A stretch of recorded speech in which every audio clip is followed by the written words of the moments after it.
पूर्व शत्रुता को केन्द्र करी कार चढ़ाई मारिदेला दुर्बृत्त। एभली घटना घटी जाजपुर जिला धर्मशाला थाना अधीन ब्रह्मवरदा थाना अधीन मंगराजपुर ग्रामर शरद चंद्र बारिक धर्मशाला थाना अधीन ब्राह्मणी नदीर भालुखाई बंध निकट में बाइक रे छिड़ा होता बेले से थाना अधीन बड़ मंगलपुर ग्रामर दीपक रंजन सामल तांकु जाणीशुणी धक्का देबारु तांकर मृत्यु होइतिबा थाना रे अभियोग होइछि। घर मंगराजपुर अभियोग होछि कि मोर दादा शरद चंद्र बारिक सबुदिन पर आज घर बाहर की जारका आसिले जारका आसला पर से आगु टिके कौन डिस्टर्बान्स होता कि फोन फान करी धमक दूसरा ये मारिदेवी ये करी से करी आज सकाळू से सेमती बाहर की आसिले जारकार हठात आम खबर आसला जे तांको गाड़ी एक्सीडेंट हो जाए एटी आसी पहुँचला सांगे जड़े संतोष भाई जड़े अच्छा सागर मिसिक कम करती सी मत आसी आम मेडिकल पहुँचला सी कहले कि सी जड़े लोक दीपक रंजन नार 3036 ना एमती कौन गोटे गाड़ी नंबर गोटे मेंशन अच्छी जोटा कि मुझे एफआईआर देती थाना रे सी आसिक सडन पूरा पिटिला माने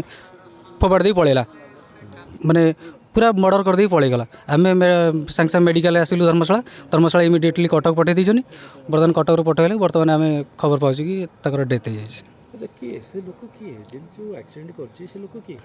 लोक एक्चुअली दीपक आम तो समस्त जानी कहाँ कौन बिजनेस करती दीपक बोली मुझे जानी दीपक घर ये जारका पाखापाखि लोकाल लोक सी कले ना सहीटा आम कहीपरूनु तो सी बिजनेस करती कौ कौ लोक सागर मिसती कौन करती मुझे कहीपरि कि हेले भी यही जोटा करवाटा ठीक नुह एफआईआर मुझे यहाँ धर्मशाला थाना मुझे एफआईआर कर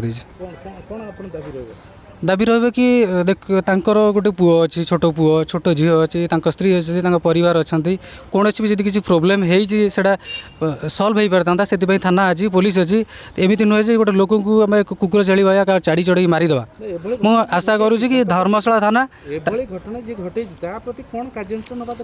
प्रति गोटे दृढ़ कार्यानुष्ठान नवा दरकार जो मैंने कि जो ये कम जमी आउ किए जीवन में न करूँ बर्तमान गोटे लोक को मारला परिवार परिस्थिति कौन रही